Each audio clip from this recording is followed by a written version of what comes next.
بسم اللہ الرحمن الرحیم. شروع اللہ کا نام لے کر جو بڑا مہربان نہایت رحم والا ہے.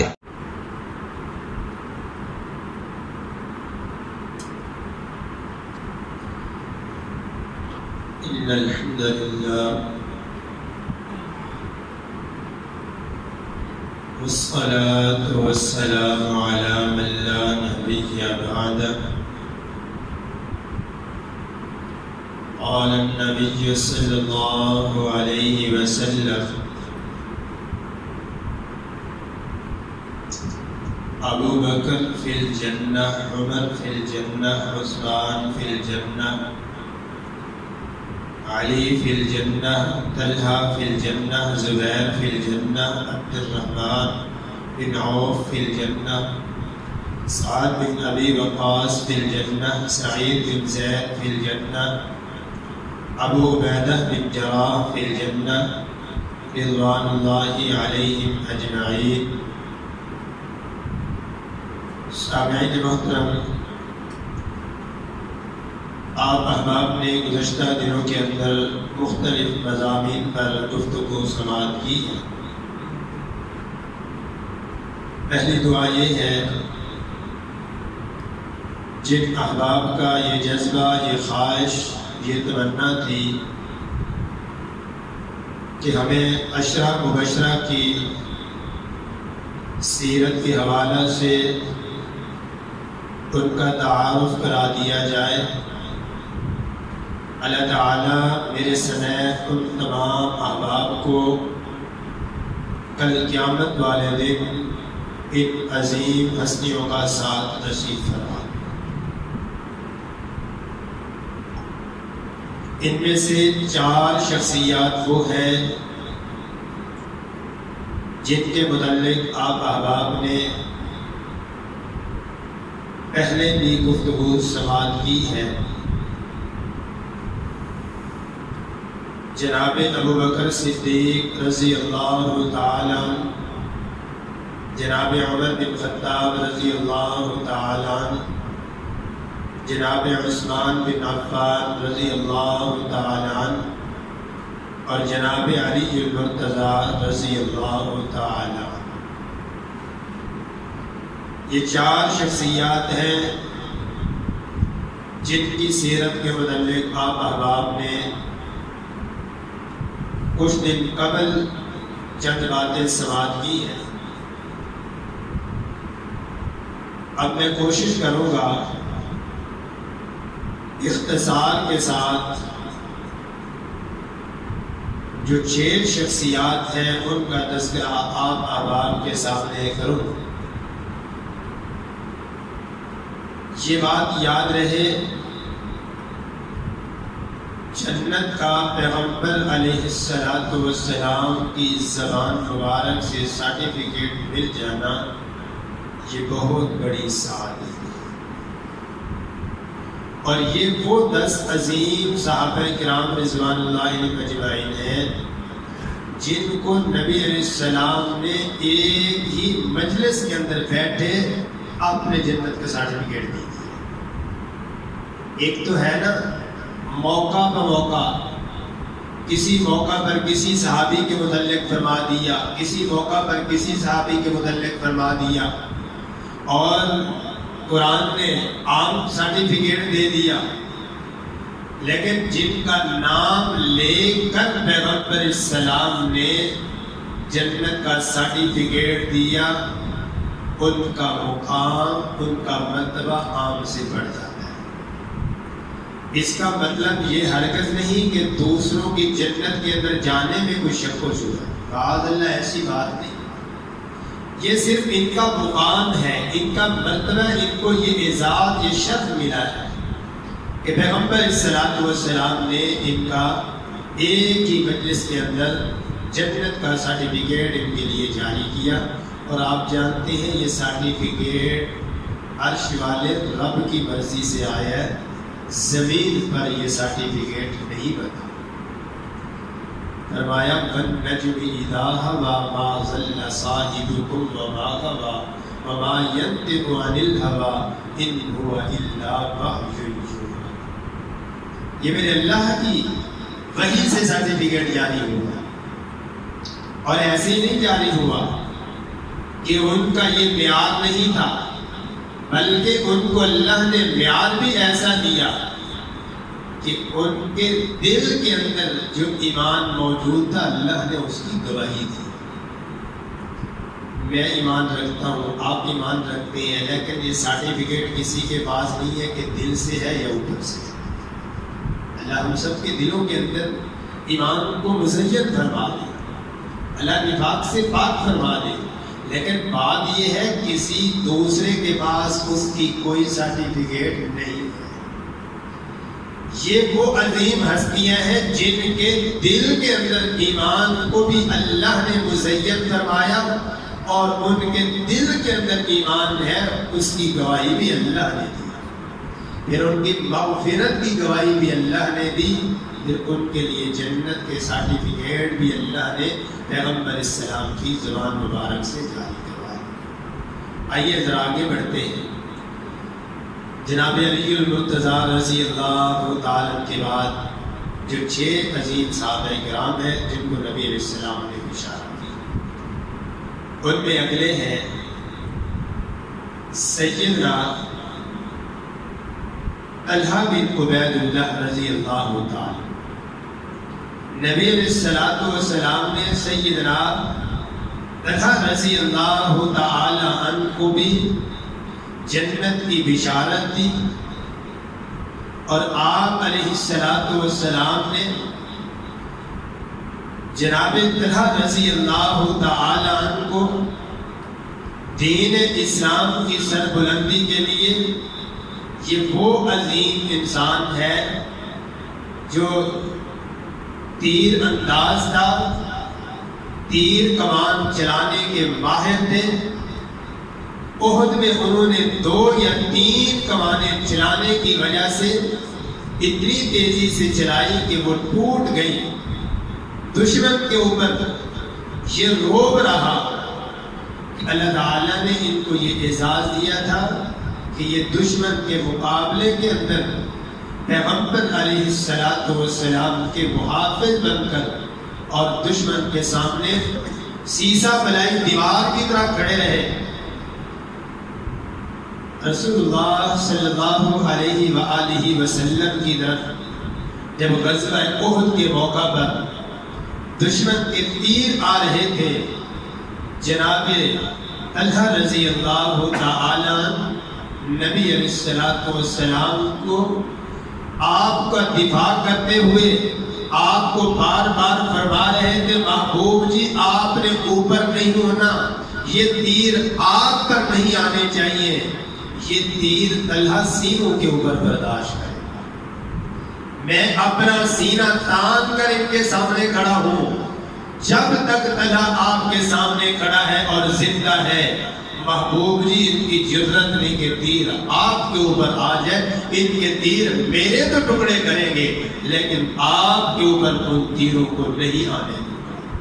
اور یہی کیفیت رہی کہ تیر اپنے سینے پر برداشت کرتے رہے، پیغمبر اسلام کی طرف تیر نہیں آتا، اور جس طرف سے تیر آتا دائیں طرف سے آنے لگتا تو طلحہ دائیں طرف ہو جاتے ہیں، بائیں طرف سے آنے لگتا تو بائیں طرف ہو جاتے ہیں، سامنے سے آنے لگتا تو سامنے ہو جاتے ہیں۔ نبی علیہ السلام کے اوپر تیر نہیں آنے دیا جب تک طلحہ رضی اللہ تعالیٰ سامنے کھڑے رہے اور سیسا فلائی دیوار بن گیا۔ اور یہ وہ عظیم صحابی ہے، رسول اللہ صلی اللہ علیہ وسلم پر اللہ کا قرآن اترا، لن تنالوا البر حتى تنفقوا مما تحبون، کہ جب تک تم لوگ اپنا بہترین وہ مال نہ خرچ کرو جو تم پسند کرتے ہو، نیکی نہیں ہو سکتی۔ تو جناب طلحہ رضی اللہ تعالی عنہ نبی علیہ السلام کی خدمت میں حاضر ہوئے، کہا اللہ کے رسول صلی اللہ علیہ وسلم فلاں جو باغ ہے وہ مجھے پورے مال میں سے سب سے زیادہ پسندیدہ ہے، میں وہ اللہ کے دین کے لیے خرچ کرتا ہوں، یعنی کہ جو سب سے زیادہ مجھے پسند ہے وہ باغ میں نے اللہ کے راستے میں وقف کر دیا ہے۔ تو یہ رسول اللہ صلی اللہ علیہ وآلہ وسلم کے عظیم صحابی ہیں جنہوں نے پیغمبر علیہ السلام کا دفاع کیا۔ آپ علیہ السلام کا دفاع کرتے ہوئے اس دنیا سے گئے۔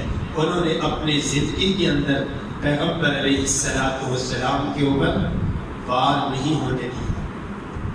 اور آپ علیہ السلام کے اگلے صحابی ہیں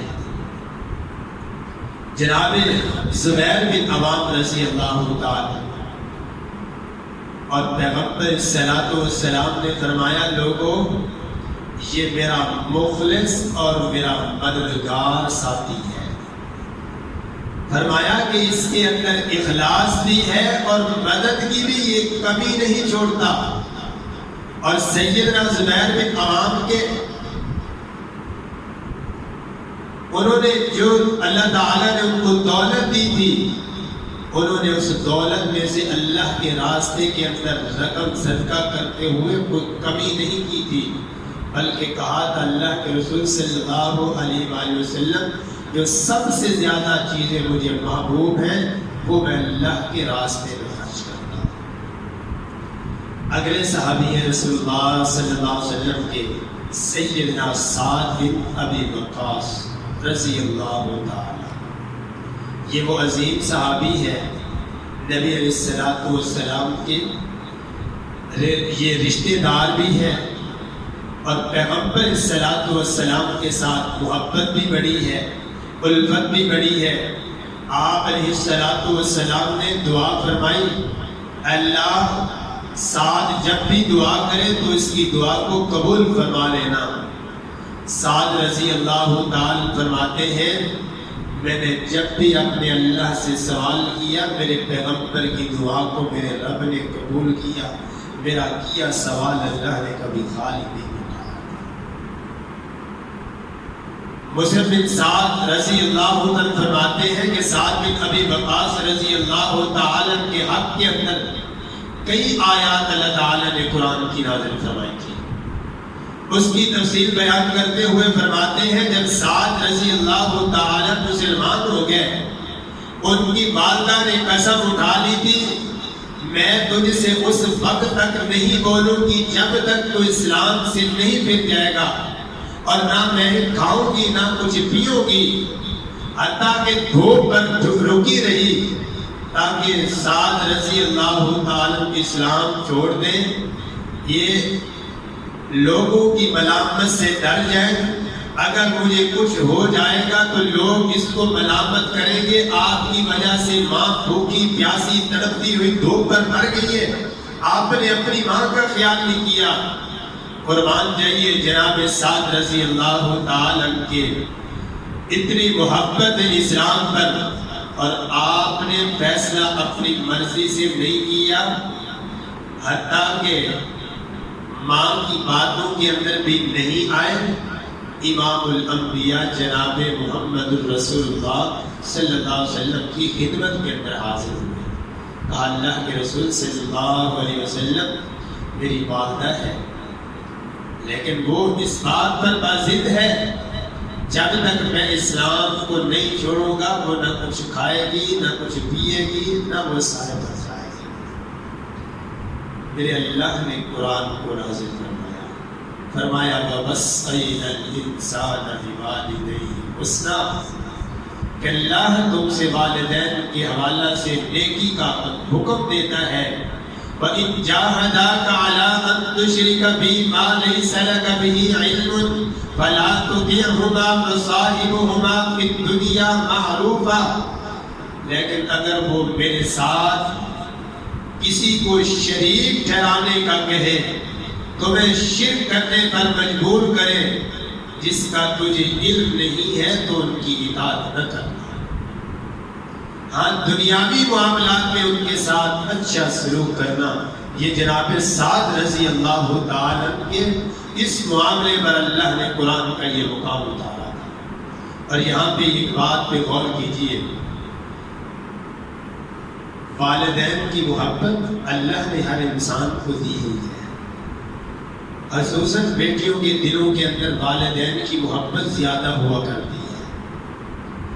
یہ احساس اس بیٹی سے، اس بہن سے پوچھئے جس نے باپ کی جدائی کو برداشت کیا ہو، باپ کی جدائی دیکھی ہو. جب تک ماں باپ زندگی میں ہوتے ہیں نا تو اس کا انسان توجہ نہیں دیتا، لیکن یہ اللہ کی مرضی ہے، جب یہ سایہ شفقت انسان کے سروں سے اٹھ جاتا ہے پھر بڑی کمی محسوس ہوتی ہے. اللہ سے دعا ہے میرے والد محترم سمیت جتنے بھی والدین اس دنیا سے چلے گئے، اللہ ان کے تمام کے والدین کے درجات کو بلند فرمائے اور اولادوں کو والدین کے لیے اللہ صدقہ جاریہ بنائے. خوش قسمت وہ والدین ہیں جو اللہ کی اس زمین سے چلے گئے، آخرت میں پہنچ گئے، ان کی اولادیں نیکی کے اوپر گامزن ہیں. یہ نیکی اور ان کے لیے کی گئی دعائیں یہ بہت بڑا اعزاز ہے. میں بولی اعزاز نہیں، اور میں اکثر ایک بات کہا کرتا ہوں، جس بیٹی کی بیٹے کی یہ خواہش ہو، یہ تمنا ہو کہ میرے باپ تک میرا تذکرہ ہو، میرے باپ کو میرے متعلق بتایا جائے، وہ جتنا ہو سکے اپنے والدین کے لیے دعائیں کرے. اپنی تنہائی میں کبھی بیٹھ کر یہ ترانہ زبان سے ادا تو کیا کرے، رب ارحمہما کما ربیانی صغیرا، رب ارحمہما کما ربیانی صغیرا. کیا میرے رب جس طرح میں چھوٹا ہوتا تھا میرے والدین میرے پر رحمت کرتے تھے، میرے اللہ آپ بھی ایسے میرے والدین پر اپنی رحمتیں نازل فرمائیں. نبی علیہ السلام نے فرمایا جب اولاد والدین کے لیے دعائیں کرتی ہے، جو والدین اس دنیا سے چلے گئے ہوتے ہیں، اللہ تعالیٰ جب ان کا درجہ بلند کرتے ہیں، وہ سوال کرتے ہیں اللہ کل تک تو میرا درجہ یہ نہیں تھا، اللہ کل تو مجھے نیچے والی منزل ملی ہوئی تھی، آج جنت کی اوپر والی منزل مل گئی ہے، آج مجھے پہلے سے بلند درجہ مل گیا ہے، میں یہاں آ چکا ہوں، میں نے نیکی کوئی نہیں کی، میرا درجہ کیسے بلند ہو گیا ہے. میرے اللہ جواب دیتے ہیں جو پیچھے اولاد چھوڑ کر آیا ہے، تیری اولاد نے کہا اللہم اغفر لہو ورحمہو ورفع درجتہو فی المہدیین. اے میرے اللہ اپنی رحمت فرما، اللہم اغفر لہو، اللہ ان کی مغفرت فرما، ان پر اپنی رحمت نازل فرما، اور مہدیین کے اندر ان کے درجات کو بلند فرما. میرا اللہ فرماتے ہیں تیری اولاد کی یہ صدا میں نے سن کر تیرے درجات کو بلند فرما دیا. یعنی کہ وہ خوش قسمت والدین ہیں جو پیچھے نیک اولاد چھوڑ کر گئے. اور میں کہا کرتا ہوں کہنے کی ضرورت بھی نہیں پڑتی، آپ نے سیڑھیوں پہ قدم رکھا، اللہ اکبر پڑھتے ہوئے بلندی طے کی، آپ کے باپ کے نام اعمال کے اندر نیکیاں لکھتی جا رہی ہیں. آپ نے سیڑھیوں سے قدم نیچے رکھا، نیچے کی طرف سفر جاری کیا، آپ کی زبان پہ ترانہ تھا سبحان اللہ سبحان اللہ سبحان اللہ. میرے رب نے آپ کے والدین کے نام اعمال کے اندر نیکیوں کو جاری کیا. یعنی کہ آپ کے ہر ایک زبان سے ادا ہوئے، آپ کے ہر ایک عمل کا اجر میرا رب اولاد کا والدین کے نام اعمال کے اندر جاری رہتا ہے، وہ بند نہیں ہوتا.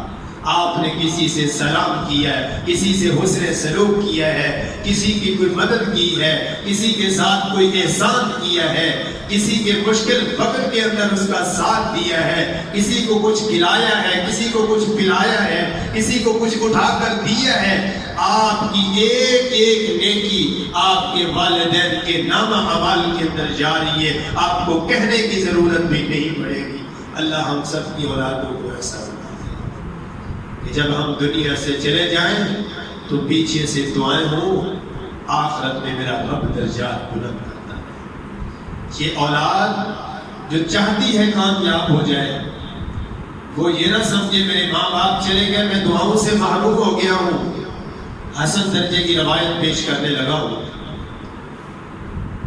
اگر اولاد چاہتی ہے کہ مجھے دعائیں ملیں، میرے لیے وہی رحمتیں، وہی برکتیں، وہی شفقتیں مجھے نصیب ہوتی رہیں، میرے بوجھ میرے سے ہلکے ہوتے رہیں، دعائیں کرتے رہیں، میرا رب رحمتیں کرواتا جائے گا۔ رسول اللہ صلی اللہ علیہ وآلہ وسلم نے فرمایا جب تم میں سے کوئی فوت ہو جاتا ہے نا، تمہارے محلے سے کوئی دوست، کوئی رشتہ دار، کوئی عزیز و اقارب جو آپ کے والدین کے ساتھ اٹھنے بیٹھنے والے تھا، یا جس کا آپ کے ساتھ تعلق ہے، آپ کو جانتا تھا، آپ کے والدین کو جانتا تھا، جب وہ اس دنیا سے جاتا ہے تو نیک لوگوں کی روحیں اعلیٰ علیین کے اندر جمع ہوتی ہے۔ فرمایا جب ایک روح جاتی ہے ادھر سے، جو پہلے والی روحیں ہیں یہ ان کو جا کر ملتی ہے تو وہ ایسے خوش ہوتی ہے جیسے تم میں سے کوئی بچھڑا ہوا تمہیں ملے، تمہیں خوشی ہوتی ہے۔ جو تم سے جدا ہوا تمہیں جب آ کر ملتا ہے تو تمہیں خوشی ہوتی ہے، ایسے ہی انہیں خوشی ہوتی ہے۔ پھر وہ پوچھتی ہے بتا فلاں کا کیا حال ہے، فلاں کا کیا حال ہے، بتا اس کا کیا حال ہے۔ اگر اس روح کے جانے سے پہلے اس محلے سے کوئی چلا گیا اور اس کی روح وہاں نہیں پہنچی تو وہ کہتا ہے وہ تو کب کا وہاں سے فوت ہو چکا ہے۔ نبی علیہ السلام نے فرمایا پھر یہ روحیں افسوس کرتی ہیں جو ہمارے اندر نہیں آیا، اس کا مطلب وہ جہنم کی طرف چلا گیا۔ اللہ تعالی ہم سب کو جہنم سے محفوظ کرے۔ اگلی بات جو سمجھانے والا ہوں، نبی علیہ السلام نے فرمایا پھر وہ پوچھتے ہیں والدین کی جس اولاد سے محبتیں ہوں، شفقتیں ہوں، وہ پھر جس میدان میں بھی ہو یاد تو رہتے ہیں۔ نبی علیہ السلام نے فرمایا وہ پھر والدین پوچھتے ہیں بتا میرے بیٹے کا کیا حال ہے، وہ میری بیٹی کا کیا حال ہے، وہاں سے محلے سے جو آیا ہے۔ وہ کہتا ہے یار تیرا بیٹا بڑا نیک بن گیا ہے، تیرا بیٹا نیکیاں کرتا ہے، تیری بیٹی اب نیک بن گئی ہے، وہ تو آج کل نیکیوں میں مصروف رہتی ہے، دوسروں کے بڑا کام آتے ہیں، ان کا احساس کرتے ہیں، نمازوں کے محافظ بن گئے ہیں، قرآن سے ان کی محبت بن گئی ہے۔ نبی علیہ السلام نے فرمایا جب اس باپ کو یہ بتا دیا جاتا ہے تیری اولاد نیک بن چکی ہے، وہ عالم علیین میں سے اپنے اللہ سے التجا کرتے اللہ میری اولاد پہ اپنی رحمتوں کا نزول فرما۔ اس لیے میں نے جملہ کہا ہے رحمت دعائیں چاہیے نا، محرومی نہیں ہے۔ یہ دل چھوٹے کرنے چھوڑ دیں کہ ہم دعاؤں سے محروم ہو گئے ہیں، تم ان کے لیے دعائیں کرو، رب رحمتوں کے دروازے کھولتا جائے گا۔ وہ وہاں سے دعا کرتے اللہ میری اولاد پہ اپنی رحمتیں فرما دے، اور دوسری کیا دعا ہوتی ہے اللہ میری اولاد نیک بن گئی ہے، میرا اللہ ان کو نیکی پہ استقامت نصیب فرما دے، اللہ ان کی پریشانیوں کو دور فرما دے۔ تو آئیے والدین کے لیے ہمیشہ دعائیں کیا کرو، اپنی دعاؤں کو ان میں یاد رکھا کرو۔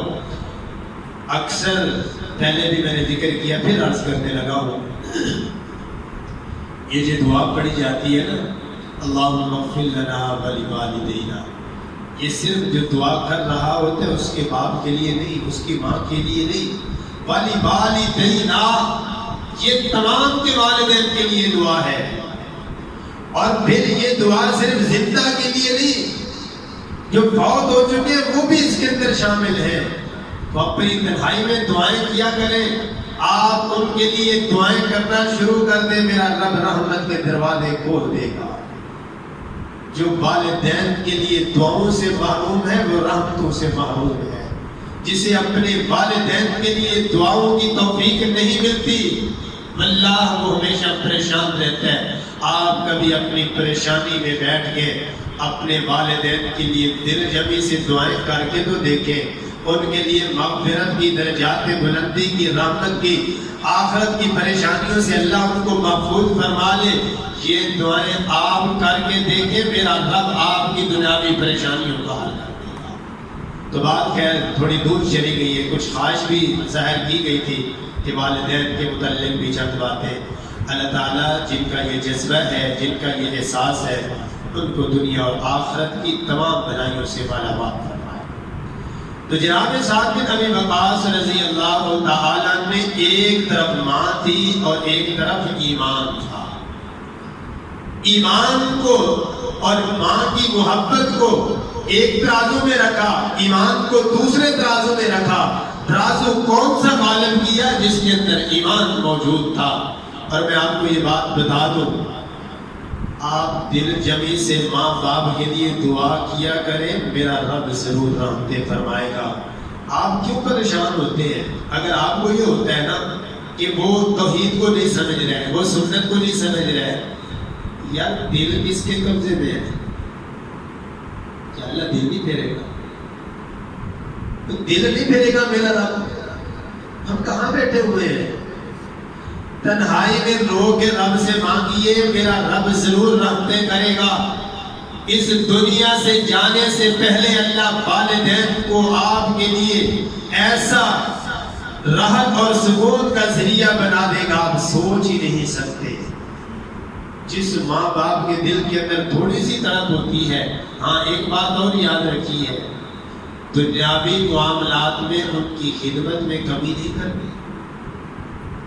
یار کافروں کو اجازت نہیں ہے، ہمارے ماں باپ جو کچھ یہ کلمہ تو پڑھے نا انہوں نے، مسلمان تو ہیں، تو دعائیں تو ہمیں دیتے ہیں، ہم پھر بھی ان کا ادب نہ کریں تو اس سے بڑی بدبختی اور کوئی نہیں ہو سکتی۔ اللہ تعالی ہم سب کو محفوظ فرمائے۔ تو جناب سعد بن ابی وقاص رضی اللہ تعالی عنہ نے جب آپ علیہ السلام کے سامنے یہ مسئلہ رکھا، اللہ نے قرآن کو اتار کے قیامت تک کے لوگوں کے مسئلے کو حل کر دیا۔ یعنی کہ پریشانی صرف سعد کے لیے تھی، اب جو حل آیا وہ قیامت تک کے لوگوں کے لیے آیا، صرف اکیلے سعد کے لیے نہیں آیا۔ تو اللہ تعالی ہمیں ان عظیم صحابہ کرام کی سچی محبت نصیب فرمائے۔ اگلے صحابی ہیں جناب سیدنا سعید بن زید رضی اللہ عنہ، فرماتے ہیں لوگوں میں تمہیں گواہی دیتا ہوں 9 آدمیوں کے بارے میں کہ نبی علیہ السلام نے انہیں جنت کی بشارت دی، اور اگر 10ویں آدمی کے بارے میں گواہی دے دوں تو میں گنہگار نہیں ہوتا۔ لوگوں نے پوچھا گواہی دے، کون سے 9 افراد ہیں؟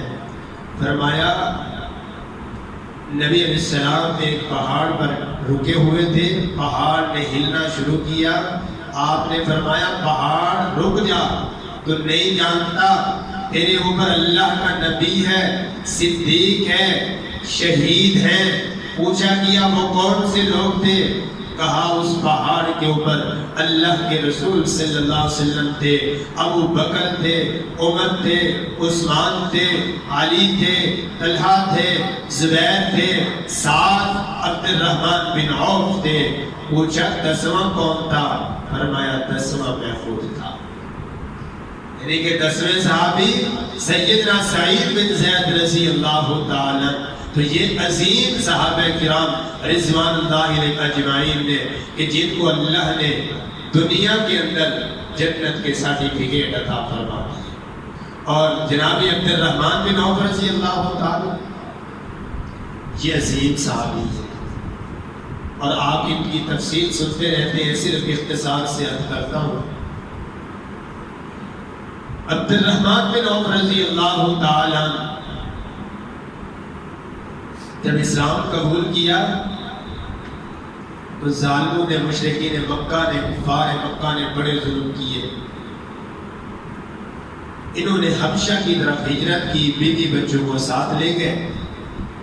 حبشہ کے اندر افواہ پھیلا دی گئی کہ اب مکہ کے حالات کچھ بہتر ہو گئے۔ جو کچھ یہ انسان نے جہاں زندگی گزاری ہو، وطن وطن ہی ہوتا ہے، ایسی بات نہیں ہے۔ وطن انسان کا وطن ہی ہوتا ہے، چاہے انسان وہاں ایک خیمے کے اندر کیوں نہ زندگی بسر کرے، اس کو وہ وطن والا سکون جو ہے کہیں اور نہیں میسر آتا۔ دل کے اندر وطن کی یاد پھر واپس آئے۔ مکہ میں جب واپس آئے تو نبی علیہ السلام ہجرت کر کے مدینہ طیبہ جا چکے ہیں۔ مکہ کے حالات پہلے سے بھی سنگین ہیں، سختیاں بڑھ چکی ہیں، ظلم بڑھ چکے ہیں۔ ان کو جب پتہ چلا رسول اللہ صلی اللہ علیہ وسلم بھی ہجرت کر کے چلے گئے، انہوں نے پھر اپنی بیوی بچوں کو تیار کیا اسی سواری پہ مدینہ طیبہ کا راستہ، مدینہ کی طرف سفر شروع کیا۔ تو پتہ چلا جناب عبد الرحمن بن عوف رضی اللہ تعالیٰ کے گھر والوں کو کہ یہ پھر جا رہا ہے یثرب کی طرف۔ کہتے ہیں میرے سسرال والے آ گئے، انہوں نے کہا کہ ہماری بیٹی کو کبھی حبشے لے جاتا ہے، کبھی یثرب کی طرف لے جاتا ہے، جانا ہے تو اکیلا جا، ہم بیٹی نہیں جانے دیں گے۔ بیوی چھین دی، بچے رہ گئے اور میں رہ گیا۔ الحمدللہ کہتے پھر سفر کا آغاز کیا۔ میرے والدین میں سے میرے بھائی آ گئے، کہا ہمارا فون ہے، ہم جدا نہیں ہونے دیں گے، جانا ہے تو اکیلا جا، بچے نہیں جانے دیں گے۔ کہا دل پر چوٹ لگی، پھر سوچا نہیں عبد الرحمن جس مالک نے اب تک یہ بیوی بچے دولت دی تھی وہ آگے مہربانیاں کرے گا، اپنا ایمان تو بچا، باقی اللہ حفاظتیں کرنے والا ہے۔ کہتے ہیں بچے لے کر چلے گئے، بڑا بھائی آیا، اس نے کہا جانا ہے تو پیدل جا، سواری ہمارے حوالے کر دے۔ سواری لے لی، جو درہم و دینار موجود تھے وہ لے لیے، ایک سوٹ کے اندر رہ گیا جو میں نے پہنا ہوا تھا۔ آگے بھائی آیا، اس نے کہا جانا نا شوق زیادہ ہے، یہ کپڑے ہمارے ہیں، ہم نے دیے تھے، ان کو اتار پھر جا۔ کہتے ہیں کپڑے اتروا لیے، ایک پرانا سا ٹاٹ تھا جس سے میں نے اپنے جسم کو چھپایا تھا، جسم کے اوپر ایک پرانا سا ٹاٹ لپیٹ کر پتھریلی زمین کے اوپر عرب کے پتھر، پھر گرم دن رات کا پیدل سفر کرتے ہوئے مدینہ طیبہ پہنچے۔ پاؤں زخمی ہو چکے ہیں، میرے پاک پیغمبر صلی والسلام نے آپ مسجد نبی سے باہر نکلے تو دیکھا ایک طرف عبد الرحمن بن عوف رضی اللہ تعالیٰ آئے ہوئے ہیں۔ آپ نے فرمایا عبد الرحمن رضی اللہ تعالیٰ کے کہہ جملوں کو سونے کے پانی سے بھی لکھ دے تو حق ادا نہیں ہوگا۔ کہا دنیا والوں پریشانیاں بڑی دیکھی، دکھ دیکھے، بیوی کی جدائی بھی برداشت کی، ماں باپ کی جدائی بھی برداشت کی، بچوں کی جدائی بھی برداشت کی، دولت کو بھی چھوڑا، وطن کو بھی چھوڑا، جائیداد کو بھی چھوڑا، سب کچھ چھوڑا، پیدل کے سفر کیے، زخمی میرے پاؤں ہو گئے اور جسم کے اوپر ایک ٹاٹ ہے۔ جب پاک پیغمبر صلی اللہ علیہ وسلم کے چہرے انور پر میری نظر پڑی، میرے سارے غم ہی دور ہو گئے۔ اللہ نے سارے غموں کو دور کر دیا پیغمبر صلی اللہ علیہ وسلم کے چہرے انور پر جب میری نظر پڑی تو نبی علیہ السلام نے میرے سے پوچھا عبد الرحمن کچھ بچا کر بھی آئے ہو کہ نہیں؟ عرض کی اللہ کے رسول صلی اللہ علیہ وسلم کچھ نہیں بچا کے آیا، سب کچھ لوٹا کے آیا ہوں۔ کہا ایمان بچائے ہو؟ کہا اللہ کے رسول صلی اللہ علیہ وسلم ایمان بچا کر آیا ہوں۔ میرے پاک پیغمبر اسلام کے کتنے قیمتی الفاظ تھے، فرمایا اگر ایمان بچا کر آئے ہو تو کچھ بھی نہیں کیا، سب کچھ موجود ہے۔ یعنی کہ ایمان موجود ہے تو ساری دنیا موجود ہے، ایمان نہیں ہے تو پھر دنیا کے جتنے خزانے ہوں، جتنے رشتہ دار، دوست، احباب، بہن بھائی، رشتہ دار، اقربا جتنے بھی موجود ہوں، ایمان نہیں تو کچھ بھی نہیں۔ میرے پیغمبر نے فرمایا ایمان بچا کر آئے ہو، کچھ نہیں کیا. آپ نے بھائی چارہ انصاری صحابی کے ساتھ قائم کر دیا، اس پر بھی قربان جائیے. اس کی محبت پیغمبر کے فرمان پہ کیسے عمل کرنا. عبد الرحمان پریشان نہ ہو، میرے 2 مکان ہیں، ایک میں رکھ لیتا ہوں، ایک تو رکھ لے. میرے 2 باغ ہیں، ایک میں رکھ لیتا ہوں، ایک آپ رکھ لے. میری 2 بیویاں ہیں، ایک کو میں طلاق دے دیتا ہوں، عدت کے بعد تو نکاح کر کے اپنا گھر بسا لینا. پریشان ہونے کی ضرورت نہیں. عبد الرحمان رضی اللہ تعالیٰ کے تقوی پر قربان جائیے. انہوں نے کیا کہا بھائی کچھ نہیں، مجھے چند درہم و دینار دے دیجئے تو بازار کا راستہ بتا دیجئے، میں تجارت کروں گا، میرا رب برکتیں دے دے گا. یعنی کہ لالچ نہیں رکھی. آج کا کوئی ہوتا کہتا واہ اس سے بڑی موج تو ہے کوئی نہیں، باغ بھی مل رہا ہے، مکان بھی مل رہا ہے، شادی کے لیے بھی آفر ہو گئی ہے، چلو یہ تو لے لو، باغ کے اندر دیکھیں گے. انہوں نے اسلام کو دولت کے لیے قبول نہیں کیا تھا، اللہ کو راضی کرنے کے لیے قبول کیا تھا. یہ گواہی اس کے ایمان کی قیامت تک موجود رہے گی کہ نہ مکان لیا ہے، نہ باغ لیا ہے، نہ اس کی بیوی سے نکاح کے لیے تیار ہوئے ہیں، بلکہ چند درہم و دینار لے کر بازار کا راستہ لیا، تجارت شروع کر دی اللہ پہ بھروسہ کر کے. ایک وقت ایسا آیا، فرماتے ہیں کہ مدینے کا شہر مدینے کا جو آبادی تھی، گاؤں، وہ میرے مال سے تنگی کا دامن کا شکوہ کر رہا تھا کہ اس کے اندر اتنی جگہ نہیں تھی کہ میری بکریوں کا ریوڑ وہاں موجود ہے. یعنی کہ مدینے میں یہ سب سے امیر ترین بن گیا.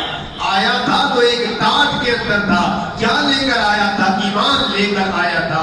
کاش کے قرآن کے یہ جملے میرے اور آپ کے دل کے اوپر اثر انداز ہو جائے. وَلَا تَهِنُوا وَلَا تَحْزَنُوا وَأَنْتُمُ الْأَعْلَوْنَ إِن كُنتُم مُؤْمِنِينَ. تم پریشان نہ ہو، غمزدہ نہ ہو جاؤ، اگر تم مومن ہو تو تم ہی غالب رہو گے. دیکھ لو ایمان تھا، اللہ نے کیسا غلبہ تھا. پھر وقت آیا، نکاح بھی کر لیا، اللہ نے گھر بھی دے دیا، اللہ نے دولت بھی دے دی. پھر مال پر اللہ کے راستے میں خرچ بھی بڑا کرتے تھے. تو عرض کرنے کا مقصد یہ تھا کہ یہ وہ عظیم صحابی تھے. اور ام المؤمنین سیدہ طیبہ طاہرہ امی عائشہ رضی اللہ تعالی عنہ فرماتی ہیں کہ عبد الرحمن بن عوف کے اوپر اللہ اپنی رحمت نازل فرمائے کہ انہوں نے پیغمبر السلام کے دنیا سے چلے جانے کے بعد پیغمبر کی ازواج کے اخراجات کو برداشت کیا. 9 بیویوں کا خرچ، پیغمبر اسلام کی 9 بیویاں موجود تھی، ان کا خرچ عبد الرحمن بن عوف رضی اللہ تعالی نے اٹھایا ہوا تھا. فرماتی ہے میری عائشہ رضی اللہ تعالی عنہ کہ جناب عبد الرحمن بن عوف رضی اللہ تعالی عنہ نے اپنا ایک باغ جو ان کی زمین کا ایک قیمتی باغ تھا جس کی قیمت سب سے زیادہ تھی، انہوں نے وہ باغ فروخت کر کے تو اس باغ کی قیمت سے ازواج مطہرات کے اخراجات کو پورا کیا. یعنی کہ انہوں نے کبھی نہیں آنے دی. اور ایک روایت میں ہے عبد الرحمن بن عوف رضی اللہ تعالی عنہ نے 30,000 گھرانے آزاد کیے تھے جو لوگوں کے غلام تھے. 30,000 آزاد کرنا معمولی بات نہیں. یعنی کہ پیغمبر کی ازواج کا بھی خرچ اٹھایا اور اتنے لوگوں کو آزاد بھی کیا. یہ وہی فرد تھا جو ایک ٹاٹ کے اندر تھا، آج اللہ نے کتنی بڑی دولت کا مالک بنا دیا. لے کر کون سی چیز آیا تھا؟ ایک ایمان لے کر آیا تھا. آخری صحابی کا ذکر کرو، 10ویں صحابی حضرت عبیدہ بن جراح رضی اللہ تعالی. نبی علیہ السلام نے فرمایا کہ عبیدہ بن جراح رضی اللہ تعالی یہ میری امت کا امین فرد ہے.